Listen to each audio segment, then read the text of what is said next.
नित्य महाराज की जय। बोलो जुग जोड़ी सरकार की जय। बोलो साचे दरबार की जय।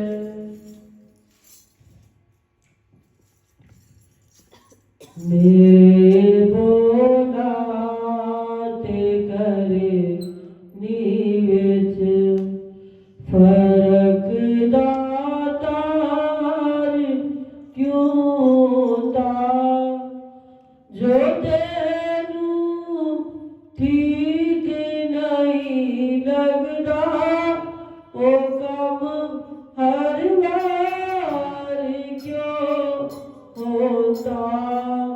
मेरे बोला ते करे नी विच मेरे बोला ते करे नी विच फरक दाता क्यों सा। मेरे बोला ते करे नी विच फरक दाता क्यों सा। जो तेनू ठीक नहीं लगदा ओ कम हर बार क्यों सा। मेरे बोला ते करे नी विच मेरे बोला ते करे नी विच मेरे बोला ते करे नी विच फरक दाता क्यों सा। मेरे बोला ते करे नी विच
गुरु महाराज जी के दरबार के अंदर आए,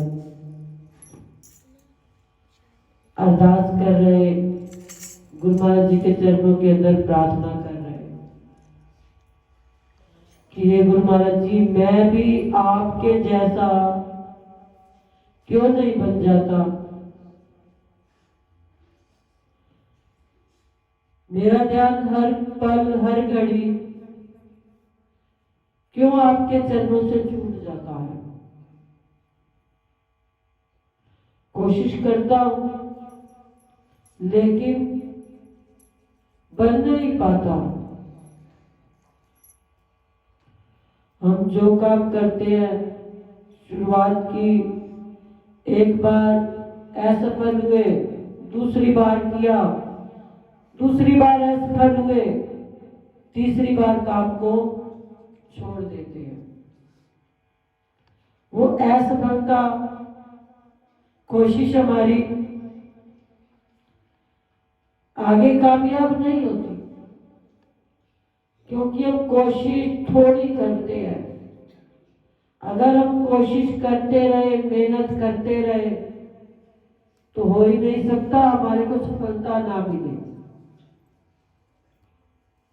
सफलता उसको मिलती है जो अपने आप को मेहनत के अंदर दिन रात लगाए रखता है। फिर देखो गुरु महाराज जी, मीरा ने अपने आप को मेहनत में लगाया तो असफल हुई। ध्रुव ने अपने आप को मेहनत में लगाया, असफल हुआ। प्रहलाद ने अपने आप को मेहनत में लगाया, असफल हुआ। किस प्रकार से प्रहलाद के ऊपर भी कोई मुसीबतों के पहाड़ कम नहीं आए, लेकिन उसने अपने इत्मीनान को, अपने विश्वास को छोड़ा नहीं, अपनी लगन को दोलायमान ना किया। तो देखो भगवान भी उसके सहाय बन गए। हम दोलायमान हो जाते हैं, थोड़ी सी मुसीबत आती है हम हाय हाय करने लग जाते हैं, थोड़ा सा संकट आया हम रोने लग जाते हैं। लेकिन प्रहलाद, दिल के अंदर धीरज देखो, इतने ऊंचे पहाड़ पर ले गए लेकिन फिर भी घबराया नहीं। उसको तपते हुए कढ़ा के अंदर डाला गया, चीज तक ना की,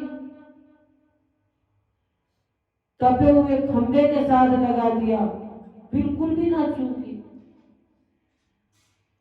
हमारे को थोड़ा सा चिंगारी भी लग जाए ना तो भी हम चीख मार देते हैं। हम खुद काम कर रहे होते हैं, हमारी खुद अपनी ही चिंगारी हमें लग जाए रसोई के अंदर तो हम खुद ही रोने लग जाते हैं, चीख मारने लग जाते हैं। किसी दूसरे ने दुख नहीं दिया। अब प्रहलाद को तो दूसरा कोई दुख देता था,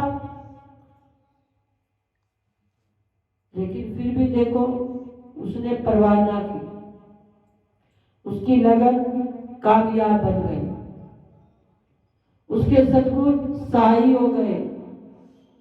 हम बोलते कुछ है करते कुछ है। तभी कह दिया मेरे बोलात करनी विच फर्क दातार क्यों होता। हम कितनी बार बड़े ऊंचे ऊंचे बोल बोल बैठते हैं, लेकिन करने के वक्त हमारी जिंदगी क्या है, दो रंगी, कहना कुछ करना कुछ। कभी तो हमारे जीवन के अंदर संकट जाते नहीं। परमात्मा इतना कुछ करता है, तू करता हो के भी दाता कभी सुनाता है हमारे को। हम थोड़ा सा करते हैं, लाख बार सुना देते हैं। हम एक परिवार की करते हैं, परिवार को भी बार बार सुना सुना कर मैंने तेरे लिए ये किया, मैंने तेरे लिए वो किया। भगवान को देखो, पूरी सृष्टि को चलाता है, सारी सृष्टि का करता धरता, सबको खिलाता है पिलाता है, रहने का स्थान देता है, कपड़े देता है, सब कुछ देता है, लेकिन आज तक किसी को सुनाया नहीं। यही तो फर्क है उसके अंदर और हमारे अंदर। तभी तो वो ईश की उपाधि में आता है और हम जीव की उपाधि में आ जाते हैं। और यही जीव की उपाधि किस प्रकार से हमारे को आत्मा अलग, शरीर अलग, और हम शरीर के लिए रोते हैं, शरीर के लिए चिल्लाते हैं। अरे आत्मा ना मरी ना उसका जन्म हुआ, हर तरह से अलग है।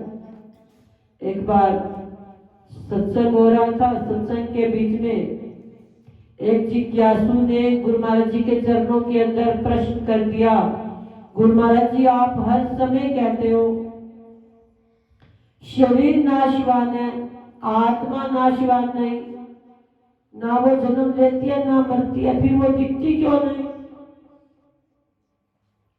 अब शरीर दिख रहा ये नाशवान, लेकिन आत्मा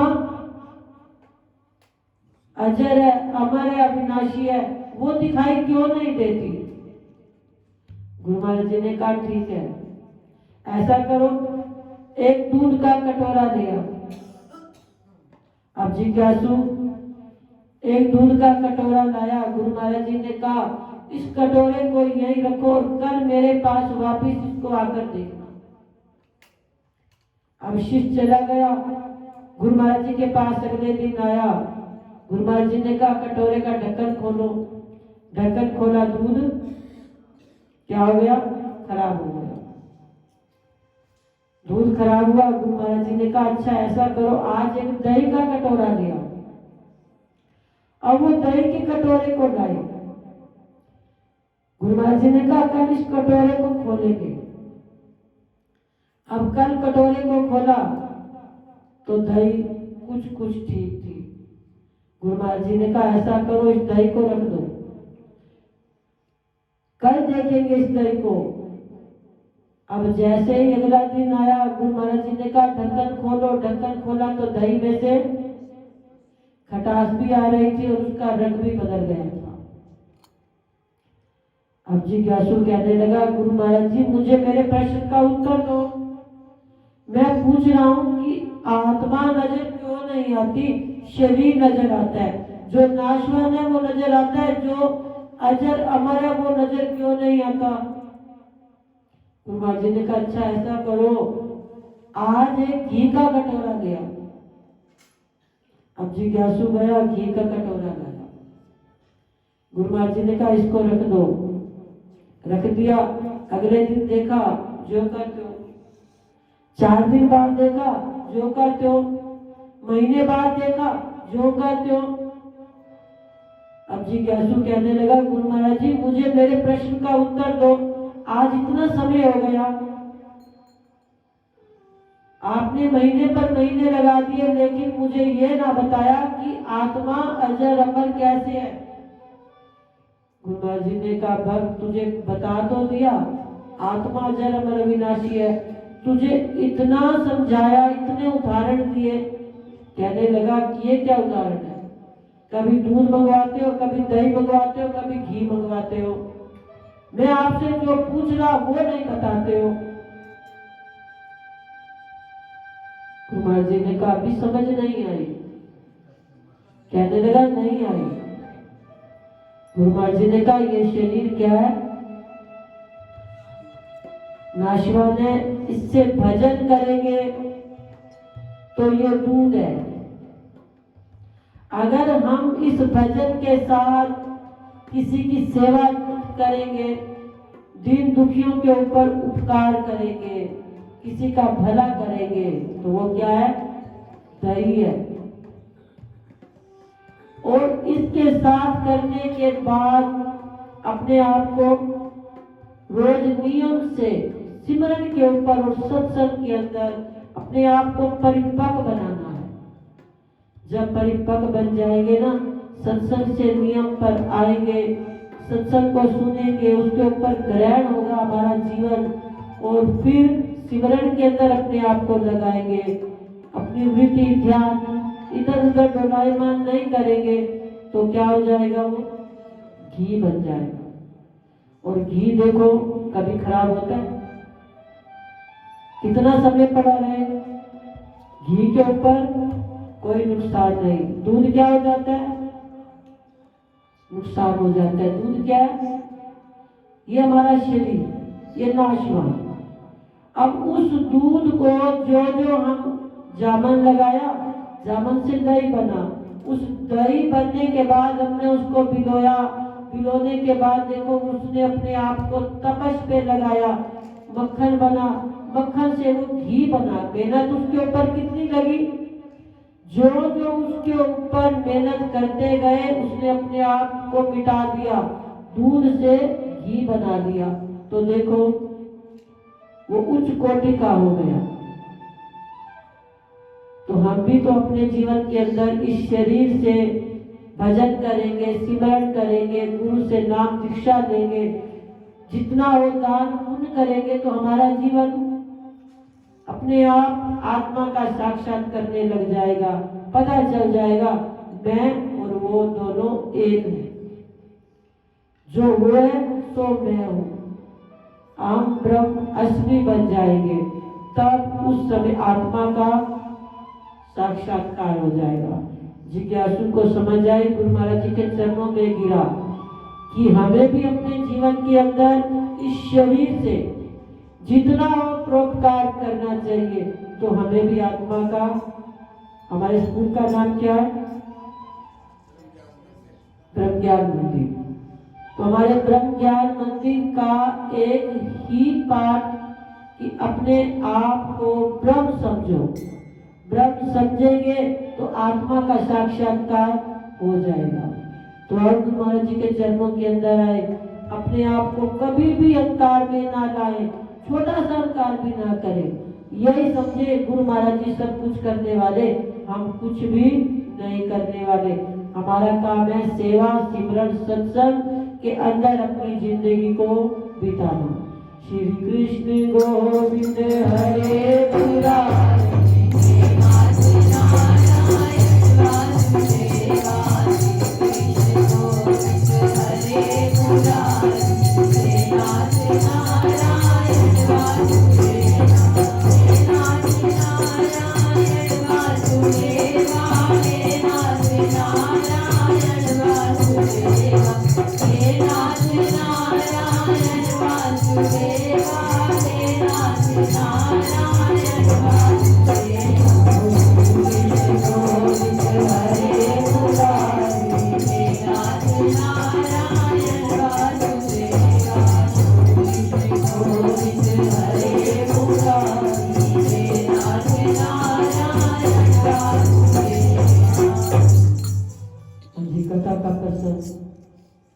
कार्तिक मास की पंचीकमा का। प्राचीन काल में उज्जैन नामक नगरी में कवि, शुचि, दृढ़, दंत, हंस नामक 5 ब्राह्मण रहते थे। वे सभी वेदों के ज्ञाता, युवा, रूपवान, गंधर्व विद्या में अत्यंत निपुण थे। वे सभी दिशाओं में भ्रमण करके अपनी ज्ञान विद्या द्वारा पर्याप्त धन प्राप्त किया करते थे। एक बार वे मथुरापुरी में सुबीर नामक राजा के दरबार में पहुंचे। संगीत कला में निपुण होने के कारण उन्होंने राजसभा में इसका प्रदर्शन करने की इच्छा प्रकट की। वे 4 दिन उपवास और परम पवित्र यमुना जी में स्नान किया करते। फिर उन्होंने किसी से राजा का संपूर्ण वृत्तांत सुना। उसने बताया कि राजा की कादम्बरी नामक अत्यंत सुंदर भोग पत्नी है। वो विद्या, संगीत में निपुण, मधुर कंठी, नृत्य में अत्यंत प्रवीण, रूप लावण्य यौवन में अद्वितीय है। वो प्रतिदिन राजा के सम्मुख एकांत में नृत्य और गायन करती है। यह सुनकर वे 5 एक ऐसे स्थान पर जाकर खड़े हो गए जहां से कादम्बरी के नृत्य और ताल का शब्द सुनाई पड़ता था। फिर राजा के पास आने जाने वालों के समीप जाकर कहने लगे, बड़े दुख की बात है कि आपके राजा के पास नृत्य कला जानने वाला कोई भी नहीं। वीणा में तार बराबर नहीं, 2 तार ढीले हैं, बाजे पर नृत्य भी शुद्ध नहीं। ये बात किसी ने राजा से जाकर कह दी। राजा ने जहाँ पर कादम्बरी का नृत्य हो रहा था उन 5 को बुलाया। वहां पहुंचकर उन्होंने राजा को आशीर्वाद दिया और बैठ गए। कादम्बरी ने उनको संगीत विद्या में अति निपुण जानकर विशेष नृत्य किया। जब उसने चक्र में ताल दिया तो उन ब्राह्मणों ने उसे रोक दिया। उसने चक्र छोड़ योग्य ताल दिया मगर चक्र खंडित नहीं किया। कादम्बरी के इस गुण और रूप माधुरी को देखकर 5 उस पर मोहित हो गए। कादम्बरी भी उन 5 को देखकर मोहित हो गई। उसने रात्रि के समय गुप्त रूप से अपनी एक सहेली के हाथ उन पांचों पर यह संदेश भेजा कि तुम में से एक एक प्रतिदिन नगरी से उत्तर की ओर यमुना नदी के तट पर समीप लताओं से घिरा निर्जन अनंत नामक तीर्थ है, वहां पर मेरे पास आकर अपनी अपनी विद्या और गुण का प्रदर्शन करो। उस समय मैं भी अपनी वीणा और राग का कौशल दिखाऊंगी। श्री कृष्ण भगवान कहते हैं, विषम जी, एक ब्रह्मचारी जो मेरा भक्त था, दुष्ट शक्ति से बचने के लिए गांव से अत्यंत दूर रहता था। उन दिनों वो भी विषम पंचक व्रत करके देवालय में मेरा पूजन किया करता। कार्तिक शुक्ला एकादशी के दिन उन संगीतक ब्राह्मणों में से कवि नाम का ब्राह्मण भी उस देवालय में आया। कादम्बरी भी वहां पर पहुंच गई। वहां मेरे भक्त ने जिस प्रकार पूजन किया, कवि नामक ब्राह्मण ने भी वैसा किया। उसके बाद वीणा लेकर गायन आरंभ किया।